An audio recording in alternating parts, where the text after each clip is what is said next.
मेरे सामाजिक परिवार के सभी सदस्यों और यह वीडियो देखने वालों को नमस्कार। जो 85 और 15% ये कोई आरक्षण वाला नारा नहीं है, ये अभी नया झगड़ा है। वो है केंद्र सरकार या रेलवे कितना वहन कर रहा है और राज्य सरकारें कितना वहन कर रही हैं, और इस पर बड़ा बवाल मचा हुआ है। टीवी की बड़ी बड़ी बहस चल रही है, लेकिन कुछ साफ नहीं हो रहा है। ये वीडियो आप देखेंगे तो बहुत कम समय में आपको इसकी स्पष्टता आ जाएगी।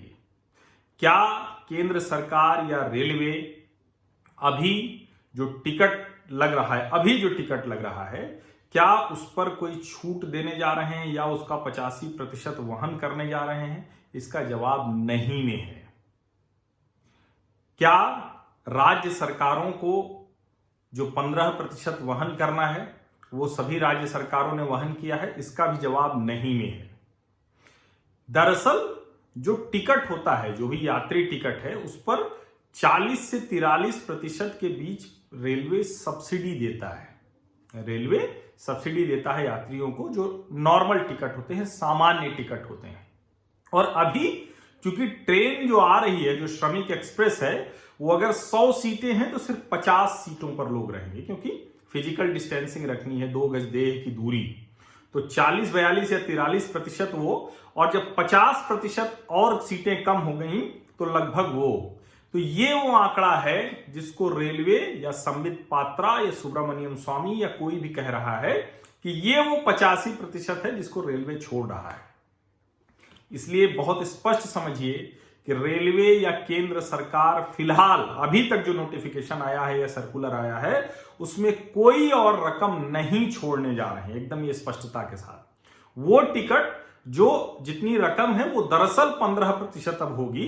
जो 85% रकम है उसकी सब्सिडी इस तरह से दी जा रही है, जो नॉर्मल टिकट पे भी करीब 43% हो जाती थी, और जो बची हुई रकम है, चूंकि 100 सीट की बजाय 50 सीट पर ही जा रहे हैं, तो उसके लिहाज से जो रेलवे का खर्च आता है, जो कमेटी होती है, वो ये करती है। फिर आज क्या हुआ? आज संबित पात्रा ने ट्वीट कर दिया, सुब्रमण्यम स्वामी ने ट्वीट कर दिया। उसके बाद से रेल मंत्रालय में railway board chairman, finance commissioner और जो दूसरे मेंबर हैं, उनकी दिन में 3-4 बैठकें हो गई हैं। सुबह 11 बजे से लेकर शाम तक में 3-4 बैठकें हुई। उन बैठकों में यह आया कि क्या हमें अब इसके बाद 85% छोड़ना है। तो उस पर बहुत स्पष्ट मत था कि देखिए, हम लोग जब तक प्रधानमंत्री कार्यालय से ना आए या सीधे रेल मंत्री की तरफ से कुछ ना आए, तब तक किसी भाजपा के प्रवक्ता या नेता या सांसद के बयान पर इसको नहीं कम कर सकते हैं। ये प्रक्रिया है, ये बाकायदा उसको, अगर ये जो 15% किराया है इसमें भी 85% घटाना है, तो आपको उसके लिए रेल मंत्री सीधे उसको ऑर्डर पास करना पड़ेगा, क्योंकि अभी तो कुछ नहीं होगा, अभी इस सरकार में आप कर देंगे, लेकिन कभी भी जिन अधिकारियों के हाथ से होगा उनका ऑडिट में ये मामला फंस सकता है। ये बोर्ड की मीटिंग में हुआ और उसके बाद तय हुआ, इसीलिए नया कोई सर्कुलर नहीं जारी होगा। ये मैं खबर के तौर पर समझा रहा हूं, इसमें कोई विश्लेषण नहीं कर रहा हूं, बहुत साफ साफ खबर आपको बता रहा हूं, क्योंकि सुबह से ये कहें कि मसला फंसा हुआ और कोई भी इसकी स्पष्टता नहीं दे रहा है। मुझे भी कंफ्यूजन था, मुझे भी भ्रम था। मैंने इसीलिए सुबह से मैं लगा हुआ था ढेर सारे लोगों से बातचीत करते हुए, जो समझ में आया, हाँ, क्या वो किराया राज्य सरकारें दे रही हैं? तो ज्यादातर राज्य सरकारें दे रही हैं। जिन 3 राज्य सरकारों ने अभी तक नहीं दिया था, उनका नाम है महाराष्ट्र, राजस्थान और केरल। लेकिन अब हो सकता है कि इस विवाद के बाद, इस स्थिति के बाद, वो रकम राज्य सरकारें दें। गड़बड़ क्या हुई कि इन 3 राज्य सरकारों ने, महाराष्ट्र, केरल और राजस्थान ने, रेल यात्रियों से यानी प्रवासी मजदूरों से टिकट का किराया लेना शुरू किया। अच्छा, पहली बात तो ये समझिए, कोई अलग से टिकट नहीं जा रहा है, कोई भी टिकट कहीं बिक नहीं रहा है। राज्य सरकार रेलवे को बाकायदा लिख कर देती है कि इतनी ट्रेन चाहिए, इतने लोग यहां से जाएंगे, जिस राज्य से जाना है वो भी और जिस राज्य से जाएंगे वो भी, उन दोनों की सहमति से वो व्यवस्था तय होती है, वो लिस्ट जाती है। और दरअसल जो कहें कि एक तरह से जो लिस्ट जाती है, उसी को चार्ट में बदल दिया जाता है, उसी के आधार पर ट्रेन में एंट्री हो जा रही है।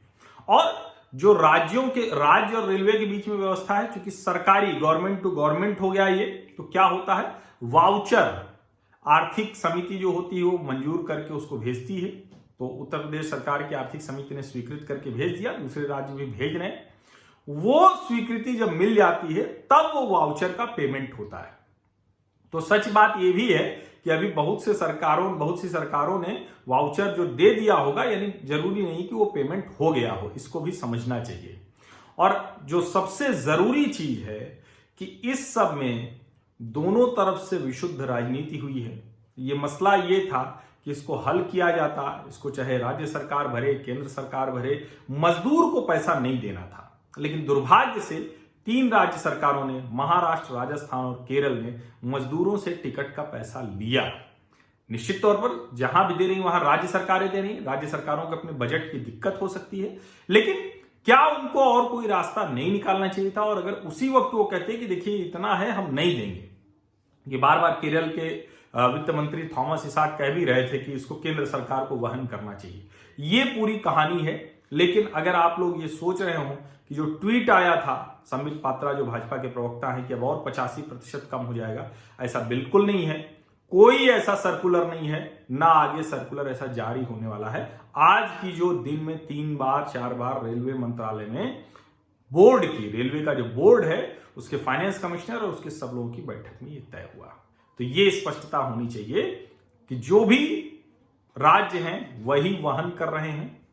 अलग अलग रेलवे के जो मंडल हैं उन्होंने, किसी ने जाने वाले से लिया, किसी ने ओरिजिनेटिंग से लिया, यानी जैसे उत्तर प्रदेश आ रहे हैं मजदूर तो कहीं उत्तर प्रदेश का है, कहीं जो है वो अलग अलग रेलवे की अलग अलग व्यवस्था है जहां से वो ले रहे हैं। तो ये कुल मिला के मसला है। लेकिन अच्छा होता कि इस पे स्पष्टता आती, लेकिन इस पे विशुद्ध तौर पर राजनीति हो रही है।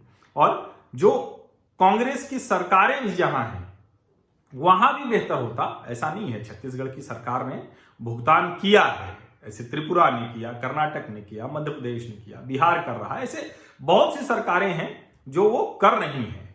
लेकिन बहुत सी सरकारों ने नहीं भी किया, और जो किया तो मजदूरों से पैसा लेकर किया। ये पूरा मसला है। मुझे लगता है कि अब आपको स्पष्टता आ गई होगी जो 85% और 15% का लफड़ा है वो क्या है। अलग से 85% नहीं है, 43% पहले से रेलवे सब्सिडी देता है, इसीलिए रेलवे सब्सिडी लिखा हुआ है, केंद्र नहीं लिखा हुआ है। और चूंकि 100 में से 50 सीटें आने लगी तो वो भी हिस्सा बढ़ गया और वो कुल मिला के उतना बन जाता है। तकनीकी मामला है, जो टिकट की कीमत है उसका वहन राज्य सरकार को करना है। कौन सी राज्य सरकार कैसे व्यवस्था करनी है ये उसको देखनी। मेरा ये मानना है केंद्र भरे या राज्य भरे या कोई भी भरे, प्रवासी मजदूर की जेब से 1 रुपया भी नहीं जाना चाहिए। और अगर प्रवासी मजदूर को इस समय में, आखिर वो छोड़ के आ क्यों रहा है? इसीलिए छोड़ के आ रहा है ना, क्योंकि उसके पास रकम ही नहीं है। उसके पास अगर पैसे होते तो वो क्यों छोड़ के आता भाई, आराम से वहीं रहता हो। लेकिन चूंकि उसके पास खाने पीने के पैसे नहीं है, और ऐसे समय में अगर उससे कोई भी राज्य सरकार, क्योंकि रेलवे ने तो कह दिया कि ये हमारा 15% ही है, जो टिकट की कीमत है वो हम 15% ही आपको दे रहे हैं। अब भले ही वो टिकट की कीमत है, वो तकनीकी तौर पर 85% उसकी सब्सिडी रेलवे वहन कर रहा है, क्योंकि पहले ही 43% नॉर्मल टिकट पे भी हम लोग जो जाते थे तो पूरे देश की सब्सिडी 43% है। तो ये एक तकनीकी मसला भर है, लेकिन असल मसला ये है कि राज्य सरकारें ही वहन कर रही हैं, और उसमें कुछ सरकारें हैं जो प्रवासी मजदूरों से पैसे लेकर टिकट दे रही हैं। ऐसी एक खबर आई जो महाराष्ट्र से खबर आई थी कि मजदूर पहुंचे और उनके पास टिकट के पैसे नहीं थे तो उनको वापस लौटा दिया गया। ये मीडिया में खबरें आई हैं, ऐसे ढेर सारी खबरें आई। तो ये स्पष्टता मुझे लगता है कि आप लोगों को हो गई होगी। बहुत बहुत शुक्रिया। और मैं भी सुबह जब बातचीत मैंने की थी तो उस वक्त मुझे 85 और 15 का ये वाला जो आंकड़ा था, तकनीकी जो मसला था, वो नहीं पता था, ईमानदारी से मैं बताऊं। और इसे स्वीकार कर लेने में कोई दिक्कत नहीं है, कोई झूठ में नहीं बोल रहा था। मुझे वो भ्रम था, जो भ्रम अभी सुबह से ढेर सारे लोगों के, रेलवे के अधिकारियों से, मित्रों से, साथियों से बातचीत करने के बाद ये जानकारी निकल कर आई है। तो आप भी इस तरह की तथ्य परक रिपोर्ट सुनना चाहते हो, जानना चाहते हो, तो मेरे इस YouTube चैनल से जुड़िए और इस YouTube चैनल को सब्सक्राइब कर लेने का मतलब हुआ कि आप मेरे सामाजिक परिवार का हिस्सा हो गए। नोटिफिकेशन वाली घंटी भी दबा दीजिएगा, जिससे कि जब भी कोई नया वीडियो मैं डालूं वो जानकारी आप तक पहुंच जाए। बहुत बहुत धन्यवाद।